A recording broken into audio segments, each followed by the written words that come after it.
this to be self-evident. That all men are created equal. As a member of Congress, I get to have a lot of really interesting people in the office. Experts on what they're talking about. This is the podcast for insights into the issues. China, bioterrorism, Medicare for all. In-depth discussions. Breaking it down into simple terms. We hold these truths. We hold these truths. With Dan Crenshaw. The Eagle has landed. Welcome back, everybody. Another solo episode for you. And because today I want to fire back at some of the charges against the government's handling of the coronavirus. And I've done this before, of course, but now I'm going to hit a specific one, which is this talking point that is being spread kind of like a virus throughout our media and left-wing pundits, which is the lost month of February. Now, it's always interesting. In my world, I kind of live in the political bubble, so I watch the collective, as I would call it, repeat the same talking points in a very highly coordinated fashion. It's actually quite impressive. Over the last few weeks, you've seen it shift somewhat like this. At first, it was calling Trump irresponsible for the hydroxychloroquine issue just because he was optimistic about it. People acted like he was prescribing it himself. Of course, this was not happening. Simply expressing some optimism over a drug that has a lot of anecdotal evidence that it works. That's all. Then it became, well, the travel ban or travel restrictions from China were a good idea, even though, we all disagreed with them. But they didn't do enough. They weren't real travel bans, and he's lying when he says they were a real travel ban. Okay, guys, the truth is, yes, about 40,000 people still came into the United States from China after those restrictions, but that's because they were being repatriated. These were U.S. citizens, U.S. passport holders, and U.S. green card holders, and families of those green card holders and U.S. citizens. So you're saying they can't come back in now? I mean, make the case. Make the case. If you're going to level the criticism, make the case. But of course they don't. And then the collective quickly shifted to the next one, which we're going to address today, which is the lost month of February. They just keep saying it over and over and over again. And this is how these narratives get spun. They say something just matter of factly. The lost month of February, nothing happened. And then people just start saying it. They just start repeating it as if it's truth. Nobody ever questions, well, wait, is that true? Really? There was nothing but denial and delay and an intentional delay, like an intentional denial of all this. I mean, really? Because this is just as repeated over and over and over again, never questioned. I don't understand how this is not questioned. And it's an easy argument to make, but it's a cheap one. And here's why it's easy. Because if you can't accuse the administration of not doing anything in January and March because there were big, bold decisions made in both of those months, namely the travel restriction from China in January. And in March, obviously, we started our 15 days to slow the spread around the same time, by the way, as many other European countries like Italy, like Spain, earlier than the UK. So it's a cheap argument because there is no big, bold move in February. But does it mean that nothing was getting done? Of course not. Of course not. It's such a disingenuous argument. So I'm just going to go through a timeline here of things that were going on behind the scenes that were as we were preparing and gathering information for this potential pandemic. Okay. And just for context, by March 3rd, there were still only 102 cases, known cases in the United States. Yes, I know there was probably more unknown cases, but as far as known cases, there were still only 102. So for people who claim that we should have drastically taken action, whether it's shutting down the economy or limiting all travel into the United States, that would have been incredibly controversial at the time. The American people wouldn't have accepted that. They wouldn't have understood why we would possibly be doing that. These pandemics hadn't taken off in many other countries yet. And so context is so important when you're looking at any given point in time. And so February 2nd, we're just going to start right from the beginning. This is when CDC expanded enhanced entry screening to 8 major airports across the nation. February 4th, FDA issued emergency use authorizations for the CDC diagnostic to test for the coronavirus. Okay, we were trying to create the test back then.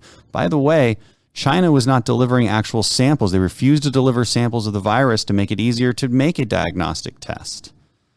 Okay, February 4th was also the State of the Union. President Trump stated that his administration will take all necessary steps to safeguard our citizens from the coronavirus. And you guys remember what Nancy Pelosi did with that speech, right? I certainly do. February 5th, the Trump administration and health officials briefed lawmakers on the federal government's coronavirus response efforts. How many people do you think were there? Well, not that many. They'd been briefing in January too, but there was not a lot of attendance because of impeachment. February 6th, President Trump and President Xi discussed coronavirus response efforts over the phone. It's February 9th, the coronavirus task force briefed. So the coronavirus task force, by the way, had already been created in January. And they briefed governors from across the country at the National Governors Association meeting. February 11th, HHS expanded coordination with Janssen Research and Development on the creation of a coronavirus vaccine. We're starting to get, remember, throughout this time, there's coordination going on between the public and the private sector.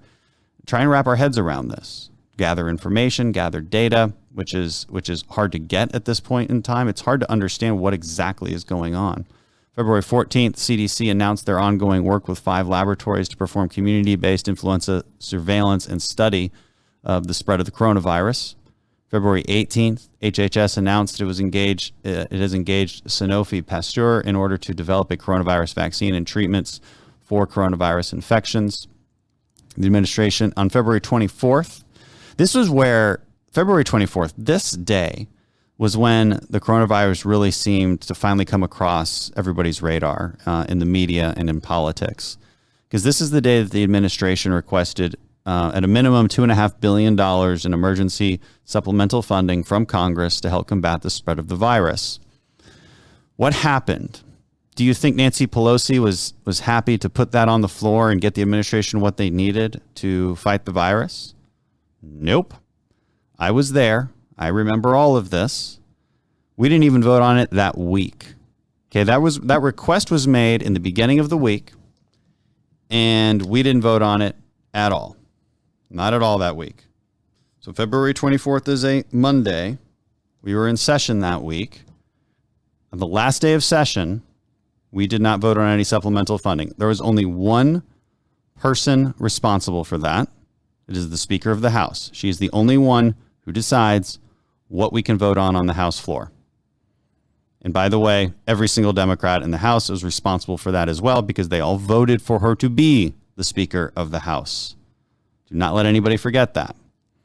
They would not let us vote on that funding on February 24th, that entire week. We did vote on things, okay?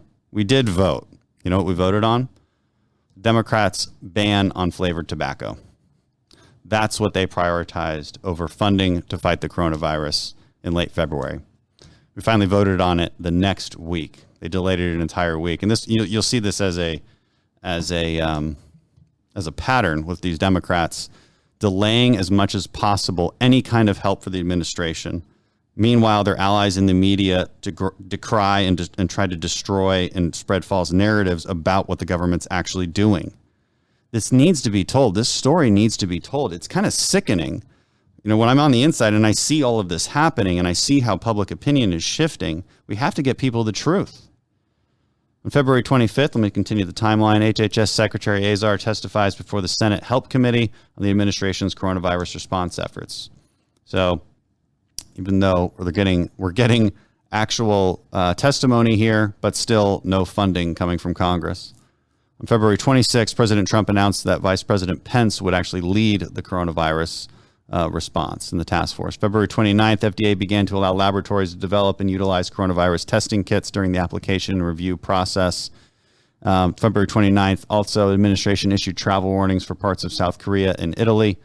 And February 29th, President Trump issued a proclamation expanding entry restrictions on individuals who had visited Iran in the last 14 days. Let's go back a couple of things to this February 29th. FDA began to allow laboratories to develop and utilize coronavirus testing kits during the application and review process. Okay, this is fair. Do we wish this had happened earlier? Of course we wish this had happened earlier. Of course, 100%. Now, whose fault is that, right? Because, again, the main point of all this is whose fault is it? How can we blame President Trump? The reality is those are just FDA regulations. Those are FDA regulations. They're in place for pretty good reasons. You don't want the people in the private sector just creating tests or diagnostics for any sorts of disease or any sorts of ailment that they claim works, but in reality does not. So those standards are in place for a reason. Did we need to change them earlier? Yeah, we did. But here's the thing. The CDC had already committed to creating that test. The problem is it took too long. Imagine that, guys. Government doesn't do it as well as the private sector. Like, I don't know how many times we've got to talk about this. And so two things happened again, and I mentioned this before. The Chinese government refused to actually give them a sample to use. It makes it harder to create a test. And then they failed to create the test. On top of that, the FDA regulations don't allow the private sector to move quickly enough to create their own tests. All that changed by the end of February. And that's what really started. That's when our testing really started to take off, and it continues to take off today. We have by far the most tests conducted in the world, and so the next criticism is, well, President Trump promised more tests than that. Okay, fine. If your criticism is that he always overpromises, then yeah, he always overpromises. But the reality is, and again, is the goal to blame Trump, or is the goal to get to the truth? The truth is that you can't just flip a magic switch that creates more tests. There's a global shortage in all sorts of supplies. Global supply chains are strained, and we are making as many tests as possible. We do need to make more, and then we need to distribute them effectively and do sample testing throughout the population. Full agreement on that. But because the narrative has become so over the top and so about blaming somebody, I feel compelled to actually give you the context about why we are where we are. And what is this lost month of February? And this notion that nothing was happening, it's just not true. This was a time when a lot of behind-the-scenes information gathering was taking place. There is this weird narrative out there that everybody knew what was going on in February, and that's just not true. Again, we can pull up videos of Nancy Pelosi and Bill de Blasio telling everybody to go crowd themselves into Chinatown for the Chinese New Year in late February, like the last week of February. I don't think they're bad people for doing that. I think they didn't know any better. And it's not like they don't have access to all the same information. Okay, the Intelligence Committee in the House was always getting updates on this stuff. And yet Adam Schiff never even talked about coronavirus, not until late February. I'm not blaming them. I'm just putting this into context for everybody as the hypocrites on the left try to blame the administration. These are just not accurate claims. We have to talk about that. We have to tell people the truth, because you've seen people start to, they're fearful, they're angry because the media is trying to tell them something that simply isn't true. Context is so important here. The other criticism that we need to address is the PPE and why we didn't have enough. Why didn't we spend the entire month of February just creating all the PPE that we needed? That's a fair question. But again, the answer isn't simple. Based on how this criticism is laid out, you would almost imagine that they're thinking that President Trump basically gets a form on his desk, and if he checks one box, PPE magically appears. But if he checks the other box, then there's just no PPE because he just doesn't want it. Same with ventilators, same with testing. You would think it's that simple. Of course it's not that simple. It's not like there was this specific decision point, this specific fork in the road where the administration went one way instead of the other way. That's just not true. Doing these press conferences, when President Trump brought all of these private industry CEOs into it to talk about the private-public partnerships that were going to happen moving forward, the entire purpose of that was to show what was going to be happening behind the scenes to get these supply chains started and to get this manufacturing started. And we have seen that to an extraordinary degree across the country, whether it's hand sanitizer or masks being created or ventilators being produced or testing capacity being increased. We have seen it. And so I think the criticism is just unbelievably disingenuous, and we see it now, but it started back in February. And that should be obvious to any objective observer. But the problem is many in our media refuse to be objective observers. They observe what they want to see only. And so the real problem with PPE was that, we didn't have enough. Our national stockpile was certainly depleted.